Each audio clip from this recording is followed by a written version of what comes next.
Bem-vindo, Presidente, à Conversa Sem Mais. Vamos procurar fazer aqui uma resenha dos principais temas e dossiês desta sua gestão deste segundo mandato.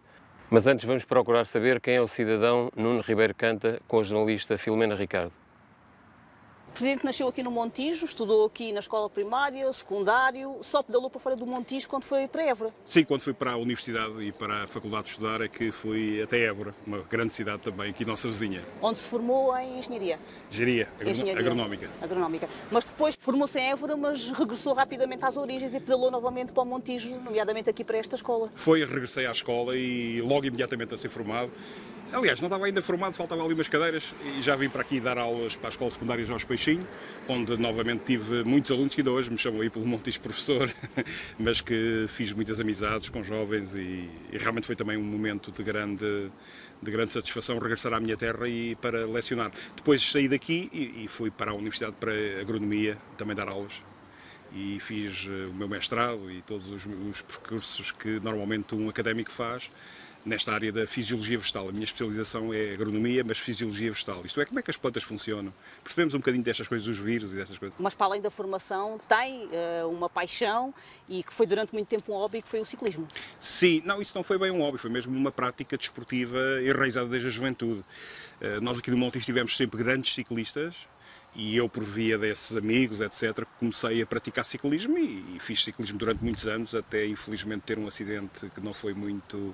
Foi um pouco grave e, portanto, tive que abandonar a prática do ciclismo, mas até não era mauzinho.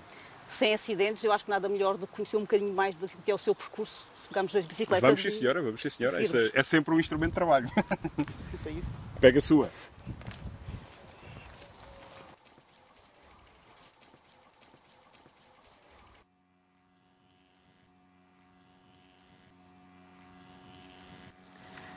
Presidente, aqui numa destas ciclovias, que faz parte dos 23 km de percurso que existem no Montijo, eu gostaria que me falasse um pouco desse seu percurso enquanto ciclista. Não, nós começámos a andar desde pequenino, de bicicleta, como todos os jovens e meninos e meninas deste país, e depois fiz um percurso, digamos, por vários clubes. Cheguei até à Federação e um ciclista de alto rendimento, mas depois, como disse há pouco, o percurso e a vida não proporcionou esse tipo de percurso. E mais tarde, pelos estudos, dediquei-me a esta questão de política, mas corri com os melhores ciclistas de Portugal, e nomeadamente com o Joaquim Gomes, e fiz muitas provas com ele, e portanto... Boas memórias. Boas memórias. A próxima prova que vai querer ganhar é no dia 26, de certeza que vai querer ser o camisola amarela, mas até lá ainda tem mais uma etapa, por isso eu vou deixá-lo arrancar para a conversa com Sem Mais. Muito obrigado.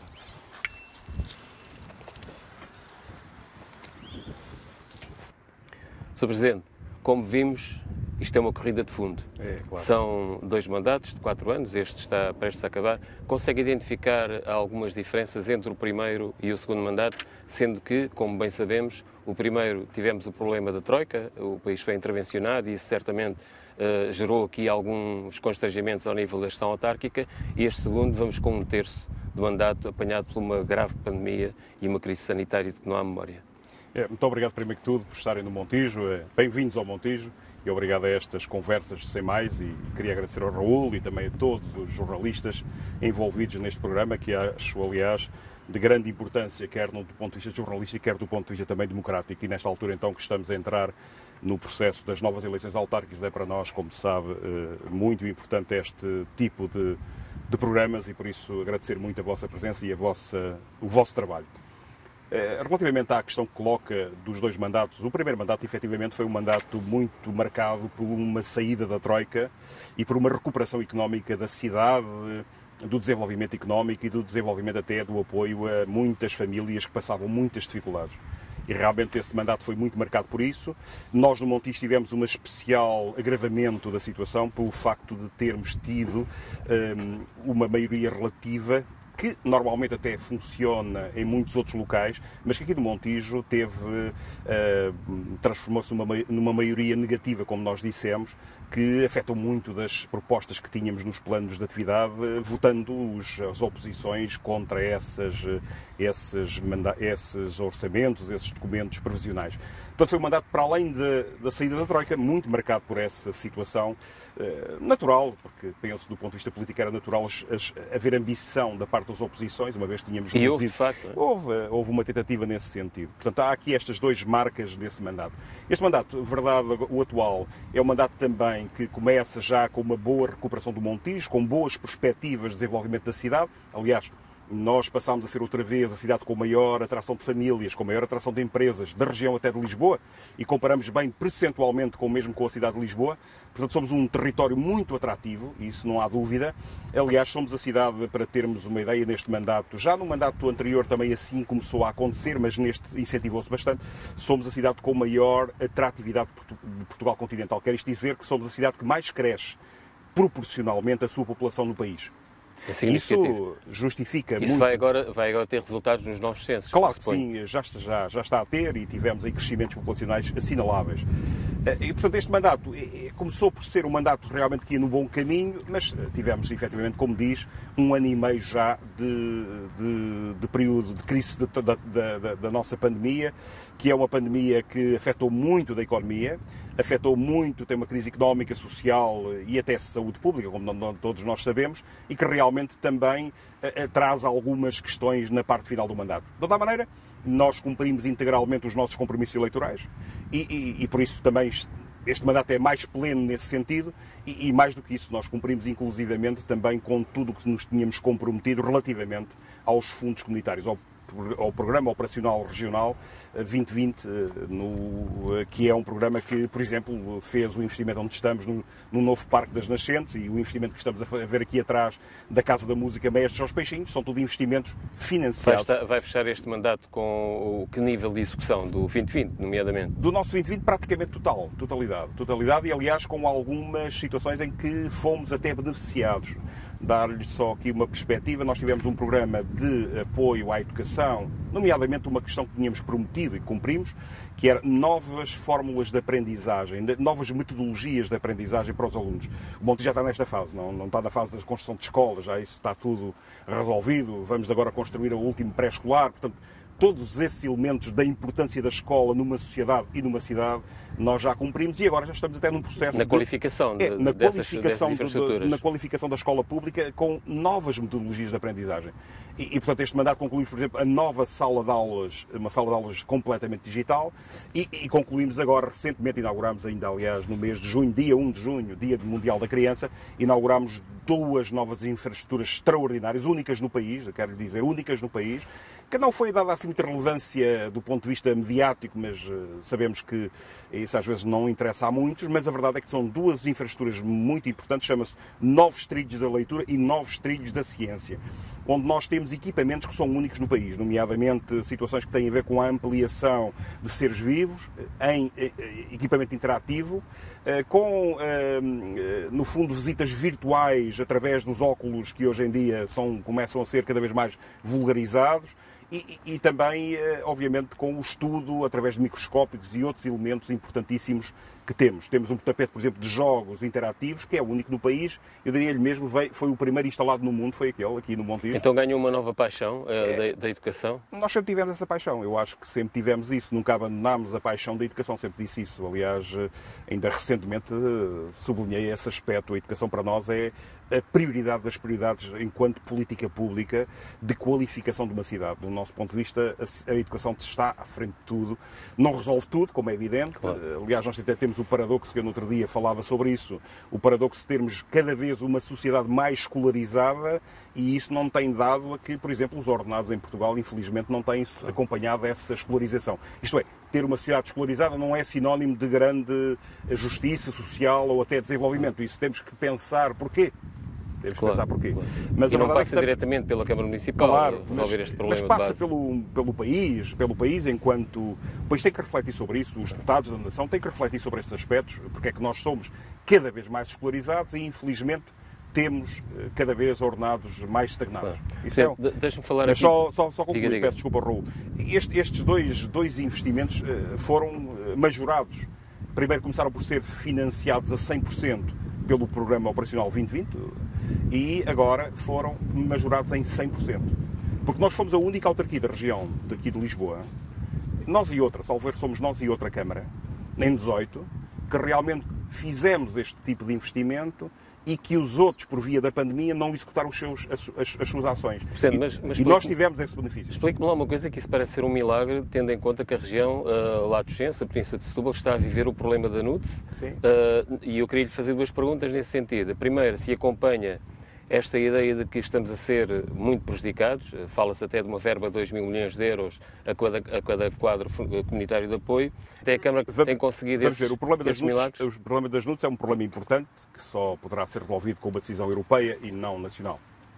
E que eu acompanho. Acho que nós deveríamos ter aqui um financiamento mais, vamos lá dizer, de maior alcance relativamente ao acompanhamento e ao desenvolvimento económico de Setúbal, para fazermos uma questão que é esta. Nós temos uma situação de uma assimetria muito forte entre a região norte de Lisboa e a região sul de Lisboa, e por isso é preciso maior investimento. Mas depois há um segundo problema nisto, é a capacidade de execução. Nós, neste caso, como lhe estou a dizer, da região de Setúbal, fomos a única autarquia que tivemos. Pois, por isso é que eu estava a perguntar se seria ou não um milagre. Esta duplicação. Não é milagre, é saber fazer, é ter competência naquilo que se faz, é ter capacidade para executar. E é ter capacidade para executar, porque executando haverá certamente mais verbas para financiar. Portanto, o que me está a dizer é que a Câmara de Montijo conseguiu tornear esse constrangimento. Não é tornear, fomos premiados pela nossa capacidade de execução. Nós não torneámos nada. Tornear era no bom sentido. Eu sei, eu compreendo, mas a palavra porventura poderia ficar mal explicada. Nós, efetivamente, não foi assim que fizemos. Nós fizemos foi um investimento que era primeiramente financiado a 50% e acabámos com o financiamento a 100%.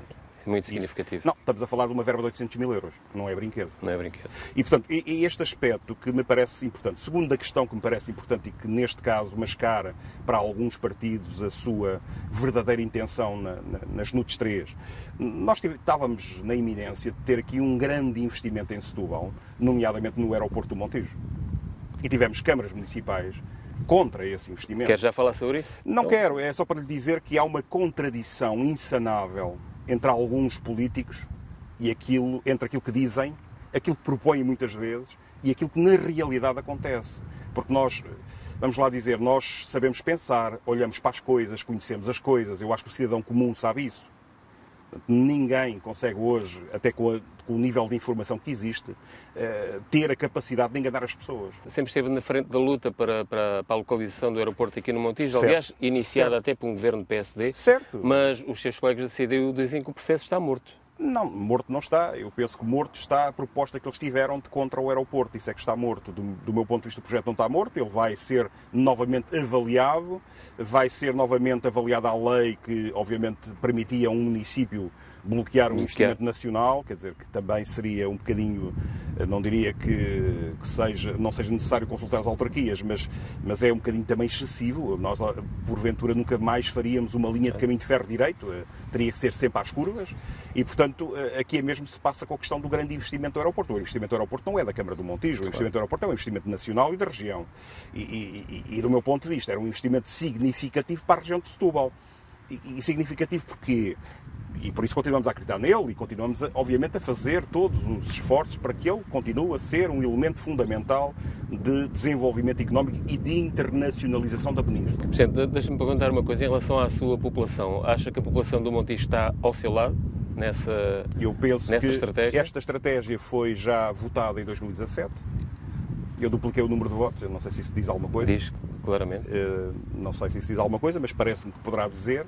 E eu acho que o que eu falo com as pessoas, mesmo pessoas até que votam Partido Comunista, pessoas que votam PSD, todas connosco. Portanto, nunca lhe passou pela cabeça fazer uma espécie de referendo, uma vez que, como me respondeu agora, as últimas eleições significaram isso?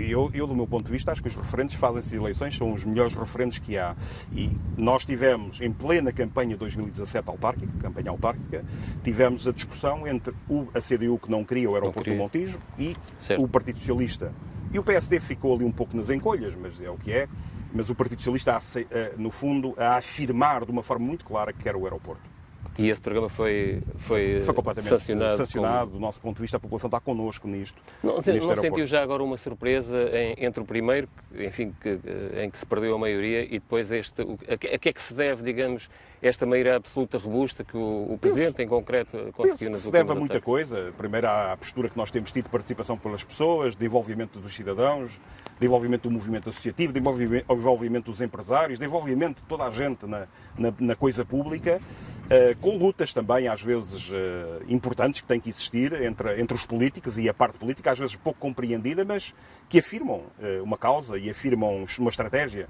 Eu penso que os cidadãos reconhecem claramente a qualquer político desde que ele apresente uma estratégia clara. A estratégia é fundamental, as pessoas entendem a narrativa da estratégia e, nomeadamente, entendem essa visão de futuro. O aeroporto do Montijo é uma visão de futuro. Teremos certamente mais emprego, teremos certamente mais empresas a vir para cá, a reduzir a assimetria económica sem ter fundos comunitários, mas só com aquilo reduzimos, a possibilidade de mais empresas e famílias virem morar para esta zona, de tirar muita gente dos concelhos vizinhos aqui que infelizmente estão na pobreza a terem um emprego para ter uma vida estável e darem uma vida estável aos filhos e aos netos. Portanto, continua a falar empenhadamente nesse projeto e acredita que ele se venha a concretizar. Nós acreditamos que esta localização é a localização. Eu já acreditei na outra e já também falámos na outra e já defendemos, também já me acusaram dessa dualidade. Eu disse sempre que isso não é dualidade nenhuma, eu sempre defendi o aeroporto a sul. Nunca defendi o aeroporto na margem norte, mas sempre na margem sul.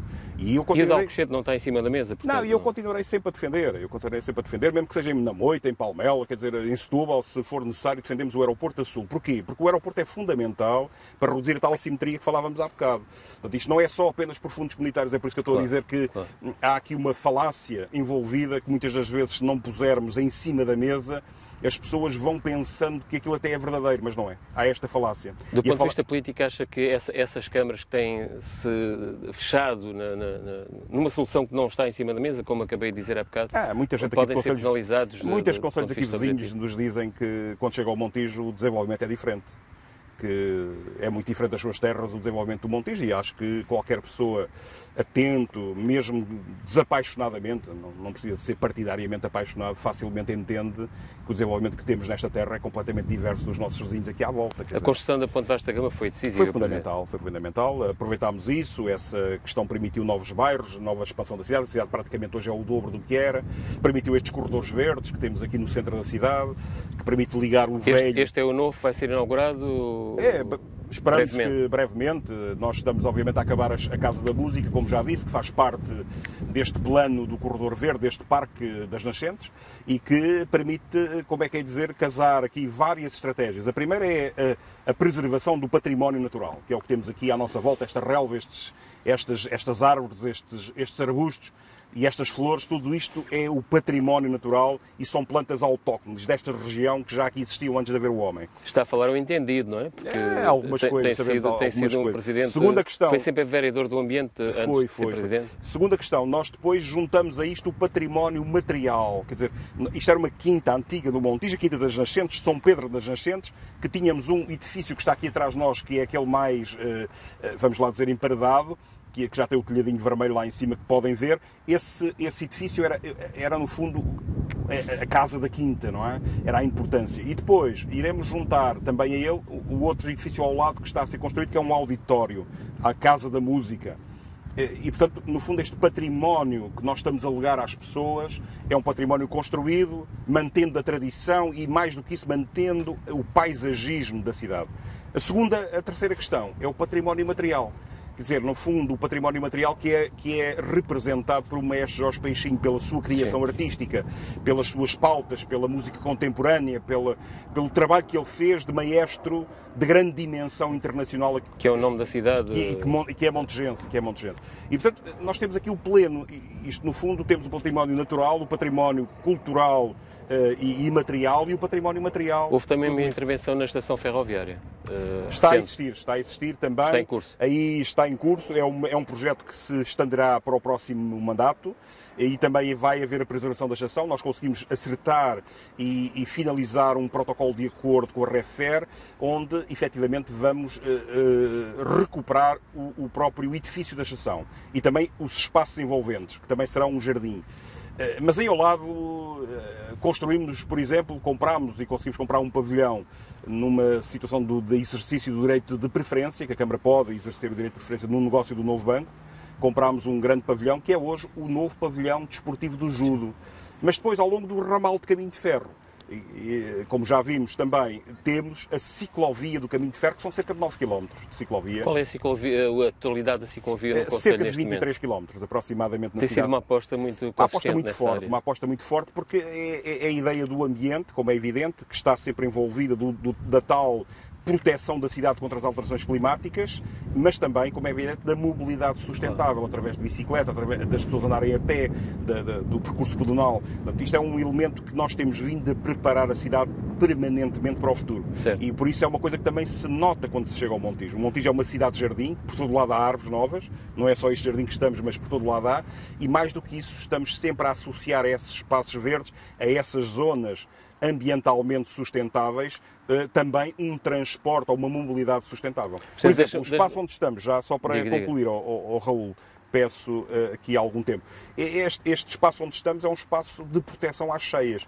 Este espaço é um espaço de zona inundável, úmida da cidade, muito próxima do nível médio das águas do mar e que vai no futuro sempre, como percebe, ele sobe um pouco para todos os lados, que vai sempre no futuro ter, efetivamente... Faz uma barreira de contenção, no fundo é uma bacia de retenção de águas da chuva e, porventura, até para combater as alterações climáticas. Portanto, isto não é apenas um mero jardim verdinho que nós olhamos para isto e achamos bonito. Tem uma função que nem sempre é possível alcançar. E, portanto, eu estava-lhe a chamar a atenção para isso, que é um espaço que tem as tais árvores autóctones, isto é, tem a mata que deveria ter, tem as relvas para as pessoas depois poderem usufruir, mas também, no futuro, será, como é claro, uma infraestrutura, claramente, de combate às alterações climáticas. Sr. Presidente, vamos falar aqui de duas áreas que me parece que ainda há muito para fazer e aliás, tem sido também objeto de alguma desdita política ou partidária, digamos assim, que é a questão da habitação. E o senhor há pouco frisou, e bem, que o Conselho tem sido dos que mais têm crescido do ponto de vista demográfico. Claro. E, portanto, mais gente para a cidade, esta requalificação toda é fundamental, mas a habitação é primordial neste sentido. Portanto, queria-me dizer que projetos estão em curso, porque tem sido atacado nessa matéria, nomeadamente construção de habitação social, a custos controlados por aí, e já agora também que juntasse aqui a questão social. Claro. Eu penso que começaríamos por aí pela questão social, penso eu, a questão de... Nós temos vindo a desenvolver muito, e eu considero que o Montijo, ao contrário do que algumas vozes da oposição dizem, e é natural que digam, temos qualificado muito as respostas sociais. Não é? Isso na pandemia, quer dizer, a resposta que o Montijo deu à pandemia, chegamos hoje aqui e a cidade parece que funciona com a mesma naturalidade de sempre. E nós passamos por aqui uma crise vastíssima. Claro. Nós não deixámos ninguém para trás. Apoiámos todos do ponto de vista alimentar, apoiámos as crianças mais carenciadas com refeitórios escolares. As nossas instituições foram inexcedíveis em colaboração com a Câmara e também com as freguesias no apoio de medicamentos, alimentos, emergência pré-hospitalar, a toda a gente, quer dizer, os bombeiros, as misericórdias, a mutualista, as nossas IPSS foram inexcedíveis. Já fez contas a esses gastos? Sim, nós gastámos à volta de 1 milhão de euros. Nesse trabalho direto. Por exemplo, nós, quando começámos com a pandemia, não havia uma máscara para ninguém. Claro. Foi a Câmara que comprou a preços um pouco quase proibitivos e inflacionadíssimos, e que suprimos, inclusivamente, o Hospital do Montijo, o Centro Hospitalar do Montijo Barreiro, fomos nós que suprimos com máscaras. A PSP e a GNR fomos nós que suprimos com máscaras. Não tinham. Os bombeiros, desde o primeiro momento até agora, somos nós que estamos a suprir com as máscaras, com o gel, com a desinfecção dos espaços públicos. Portanto, as câmaras, vamos pôr assim, tiveram aqui um trabalho e nós não ficámos atrás desse trabalho. Eu diria seria não vê quase... setor social, de certa forma, problemático social, aqui como disse, tem vindo a aumentar muito as suas capacidades de resposta, muito fruto de uma parceria muito frutuosa entre a Câmara e, obviamente, essas instituições. E eu para aqui contribui muito a nossa rede, a nossa rede local da ação social. Não? E a habitação, Presidente? Quanto à habitação, acho que a crítica pode ser, numa primeira fase, pensada que tem alguma razão, mas não tem. E primeiro que tudo, porque o último bairro social, quem construiu no Montijo foi o PS. Partido Socialista, ali na zona chamado Bairro Social da Repsol, fomos nós que construímos, não é? Antes do meu mandato, é verdade, mas construímos cerca de 100 e tal habitações para alojarmos muita gente carenciada no Montijo. Só durante este meu mandato atual, nós já atribuímos cerca de 70 casas. Portanto, andamos mas ainda há carências, Presidente? Falta ainda uma bolsa habitacional? Temos cerca de 100 famílias que temos na lista de espera. E por isso mas não tivemos parados, como é evidente. É necessário, como é claro, como todos percebem, foi necessário construir uma estratégia de habitação, uma estratégia local de habitação. E essa estratégia foi agora aprovada até na Assembleia Municipal, recentemente. Foi aprovada recentemente na Assembleia Municipal. E com a surpresa minha de que o Partido Comunista se absteve. A CDU absteve-se nessa estratégia local de habitação, o que não faz qualquer sentido. Tem um caderno de encargos para combater a questão. O que é que nós estamos a fazer? Nós também aqui temos uma estratégia. Primeiro, não faz habitação social sem ter terrenos. Claro. A Câmara conseguiu também, pelo direito de superfície nos negócios do novo banco, ficar com uma fábrica de 1,4 hectares no centro do Montijo, que é a antiga fábrica do Isidoro. Considero, e desafio qualquer um, foi o melhor negócio de sempre da autarquia. E esse espaço irá permitir a construção de 60 novos fogos de habitação, ali até... É uma zona nobre da cidade, ao fim e ao cabo. A renda acessível, a custos controlados, como quiser entender, que permitirá, efetivamente, alojar 60 famílias jovens. No fundo, responder aqui à renda acessível e a rendas mais baixas. Essa estratégia está na nossa estratégia local de habitação. Mas estamos agora a negociar já uma segunda grande antigo espaço fabril, que era a Soberana, que é uma grande fábrica de cortiça aqui do Montijo, que tem cerca de 1,5 hectares e que irá também permitir cerca de 80 mais 80 fogos para cumprirmos esta estratégia. Não é? Mas dizer-lhe, esta estratégia, alguns dizerem, bem, mas já podia ter construído. Não podíamos, porque os valores envolvidos são de tal ordem grandes que quase levaríamos alguns anos, se calhar alguns mandatos, a construir isto. E a dificuldade de ocupar Mas agora, espaço. nós estamos a preparar esta estratégia, não é por acaso. E aliás a oposição sabe isso, mas teima em não aceitar essa questão e, portanto, também tenta aqui, obviamente, fazer o papel, que é tentar dizer que uma coisa que é diferente do que é. E com isso eu só lamento que procure enganar as pessoas. Só lamento isso. Mas dizer-lhe esta questão muito importante. Nós vamos ter no plano de recuperação e resiliência, que é um plano significativo, que vai, em princípio, praticamente colocar à disposição das câmaras municipais das áreas metropolitanas de Lisboa e do Porto 100% do dinheiro para a construção da habitação social. E isso é um elemento fundamental que muitas câmaras têm dito aí em todos os níveis e em todos os concelhos aqui da região de Setúbal já têm falado, vão fazer não sei quantos investimentos em habitação social.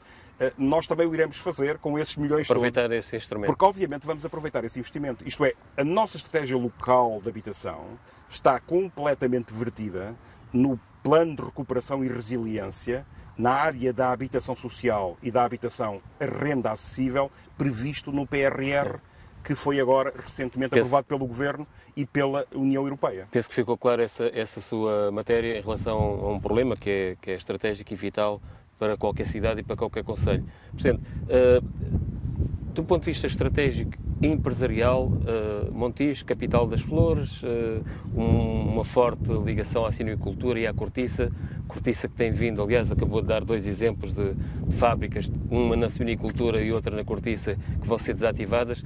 Como é que hoje posiciona o Conselho? Já estão desativadas, sim. Como é que posiciona hoje o Conselho em termos económicos e por clusters? O Montijo, as fábricas que falou, já foram desativadas nos anos 80. Há muito tempo, sim, claro. Sim. A cortiça saiu um pouco aqui do Montijo, era uma situação também, foi durante alguns anos tivemos aqui cortiça, nós o Seixal e tudo isso desapareceu aqui desta região por via do preço dos terrenos. Onde hoje se localiza as grandes empresas de cortiça são em Cruz, um concelho logo vizinho aqui ao Montijo, junto a Canha. Nós temos nos transformado mais, hoje em dia, num espaço de logística. Temos muita logística aqui, nós e, aliás, os concelhos vizinhos. Temos também um progresso muito grande na agricultura. A floricultura, que disse, é um elemento fundamental e hoje somos a capital da flor do país. Isto é, 80% das flores produzidas em Portugal são produzidas no Montijo, ou por empresas com sede no Montijo. Com grande caudal de exportação. Com grande caudal de exportação. Temos uma empresa, por exemplo, em Pegões, que exporta 12 milhões de plantas todos os anos para a norte da Europa. É uma empresa com uma grande pendor exportador, praticamente é tudo para exportação. Temos também, hoje em dia, temos na área da agricultura e da horticultura um grande progresso. Os frutos vermelhos também. Um grande progresso. A questão da fruticultura também está a aumentar significativamente em Pegões.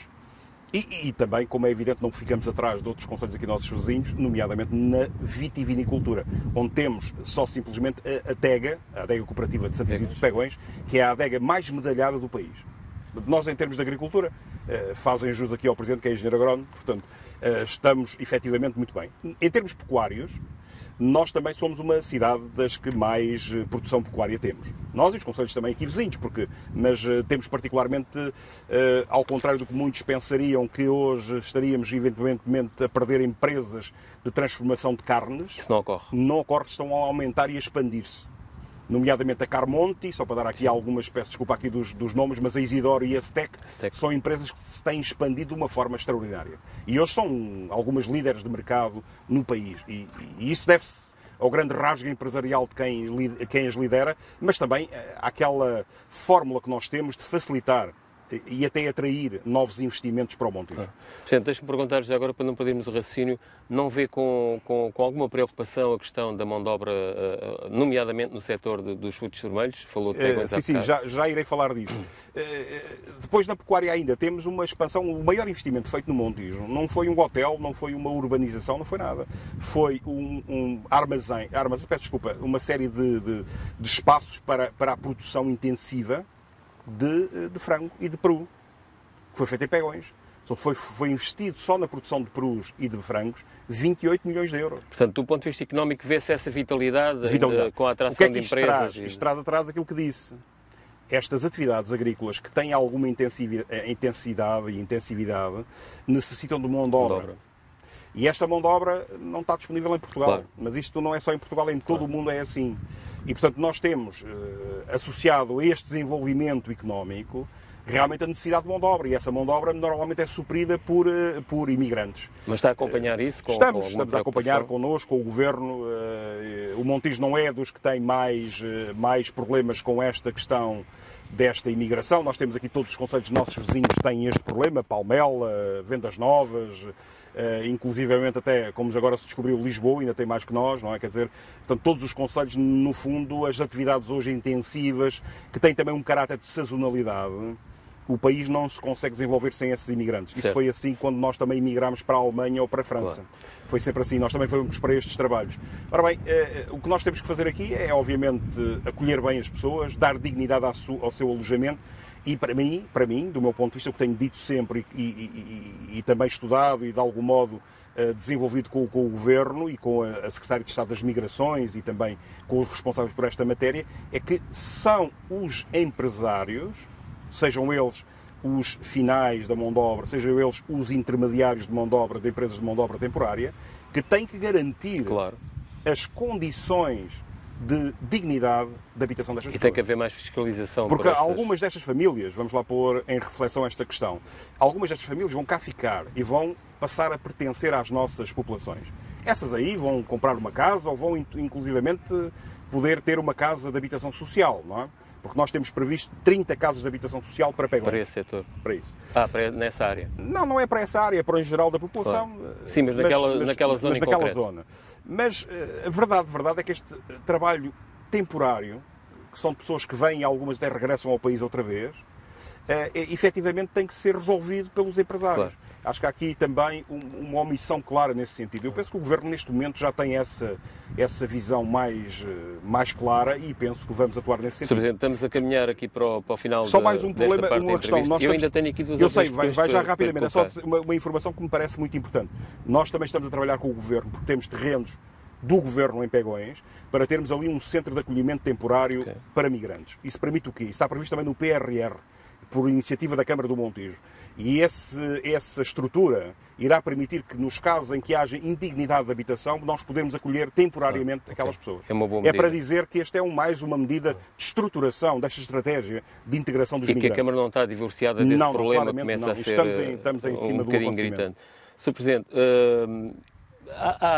Nota-se aqui, isto é um problema do teste, como é evidente, a questão dos mariscadores sente-se com alguma, aqui não tanto. Com alguma força aqui no Montijo? Não tanto. Aqui não tanto. Temos alguns que por aqui se calhar moram, também são imigrantes, não é? Mas onde se nota mais é no Samoco, mas é Concelho de Alcochete, também porventura Leite Seixal, Barreiro, também temos ali algumas coisas. Aqui já tivemos alguma situação, mas neste momento não temos muita coisa. Mas é uma questão que tem que se resolver. A questão é que temos 1.700 mariscadores e apenas 260 e tal. Isto tem que se resolver, isso aliás eu falei na altura, quando vieram filmar uma casa de imigrantes a Pegões, e eu, associando um bocado a Ourique, eu disse, bem, passaram por cima da Ponte Vasta Gama e viram milhares de pessoas a apanhar ameijas e não se questionaram porquê. E 15 pessoas eram mal. Agora, milhares de pessoas já não eram. Vamos falar de uma coisa que lhe é também muito querida, julgo eu, e queria que me pontuasse, digamos, a situação da zona ribeirinha de Montijo, tem vindo a ser alvo de algumas requalificações. O que é que falta fechar nesse A frente ribeirinha tem sido um objeto não só de interesse da população, em geral, e se as pessoas pretendem essa melhoria, e como tem também sido objeto de obras. Eu fui, por acaso, enquanto vereador, responsável por uma grande obra na frente ribeirinha, aquela da ponte que temos sobre o cais, o alargamento do cais de Alta Galega, uma série de infraestruturas, os novos cais de atracação das embarcações de recreio, a recuperação do moinho, tudo isso passou pelas minhas mãos no sentido da execução da obra, quando era vereador das obras, e realmente, mas eu hoje sou presidente também com as obras, continuo a ter as obras. E, portanto, fizemos efetivamente tudo o que era espaço público. O que nós estamos agora a falar, e é verdade que tínhamos o objetivo, se o aeroporto viesse para cá, construir, por exemplo, passadiços em madeira até entre o aeroporto e a zona da cidade, mas o aeroporto atrasou tudo isso porque estava colocado dentro das exigências do caderno de encargos que a Câmara tinha colocado à infraestrutura aeroportuária. Aliás, não é por acaso que o estudo de impacto ambiental vinha dizer que tínhamos que preservar as salinas e todo aquele ecossistema ribeirinho e tinha a ver com essa estratégia municipal. Então, mas essa última intervenção está pendente do aeroporto chegar ou não? Está pendente porque é uma exigência, claramente, que os montejenses fazem à instalação do aeroporto. Okay. Mas, depois temos uma área do cais dos vapores para Nascente, que também é uma área mais urbana e que também é privada, mas que também gostaríamos de que ela fosse desenvolvida. E estamos neste momento com várias intenções de loteamentos para essa área, embora tenhamos aqui uma situação a resolver com a APA, relativamente ao nível médio das águas do mar. E são projetos para o próximo mandato, caso os montejenses escolham se devem manter à frente do município? São projetos que nós, obviamente, iremos continuar a incentivar, a acolher e a dinamizar. No fundo, são projetos que têm a ver com urbanização, com vários hotéis para aqui previstos e também com algumas áreas, por exemplo, de habitação para séniores. Porque está muito previsto ganhar esta frente ribeirinha. Nesse caso, o que é que a Câmara tem insistido e tem exigido? Estamos a exigir um grande passeio ribeirinho na frente toda para dar o fruto à população. No fundo, um passeio público que permita, um passeio público que tem normalmente uma largura de cerca de 10 metros ou mais, que permitirá um usufruto do rio extraordinário. Presidente, esse é o grande passo que vamos ter em frente para a frente ribeirinha. Certo. Mas é preciso ter cuidado, já agora, Raul, Diga. para que não haja dúvidas, os terrenos ainda são privados e precisam ter, para se realizar isto que estou a dizer, iniciativa privada de loteamento. Ok. Portanto, não há possibilidade de uma desafetação não há possibilidade de ser pública. a Câmara a fazer. Ok. Certo. Sr. Presidente, dia 26, eleições, vamos ver como é que os montejenses vão, enfim, às urnas e avaliar o seu trabalho. Mas queria fazer-lhe aqui uma pergunta muito pessoal. A oposição é muito aguerrida aqui no Montijo.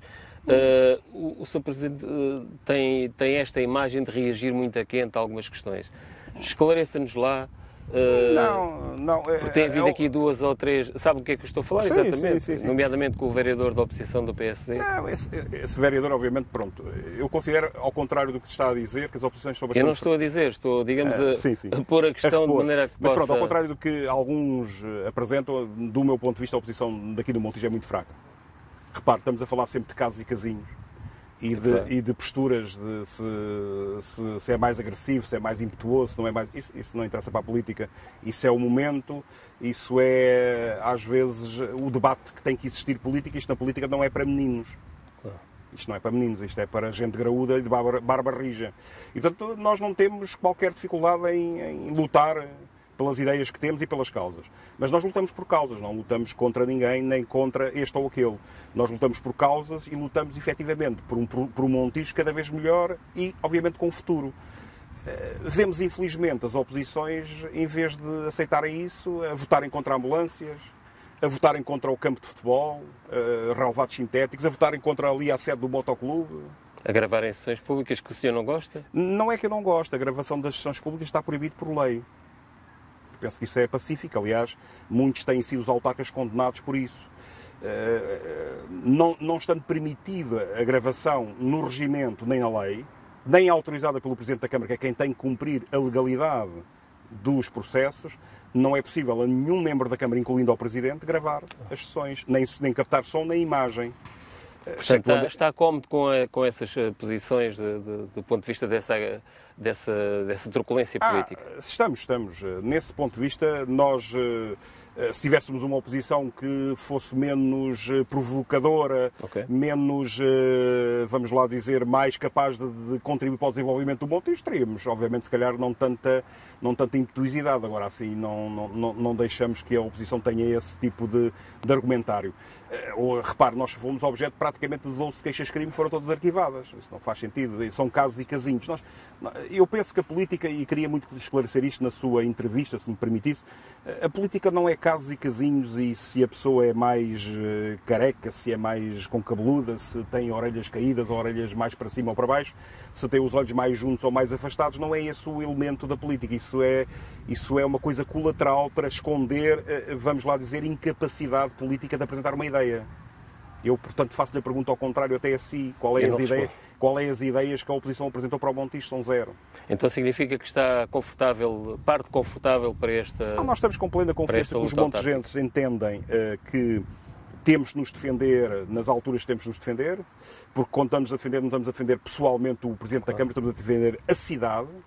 E, segunda questão, estamos confiantes que entendam, e entendem claramente, que nós estamos aqui para o progresso da cidade, para o progresso do Montijo e para fazermos o Montijo melhor que aquele que encontramos. Muito obrigado, Sr. Presidente, por esta entrevista. Felicidades para o Conselho de Montijo, uma das nossas pérolas da Península de Setúbal e da região de Setúbal, bem entendido. E já agora, felicidades também para si. Muito obrigado. Para as eleições de 26 de setembro. Muito obrigado. Que sejam os montijenses, como é evidente, eles é que vão decidir. Eles é que decidem, não é o fará este terceiro mandato e fechando o seu ciclo, ou se darão oportunidade a outras soluções políticas. Muito obrigado. Muito obrigado também pela presença. Muito obrigado.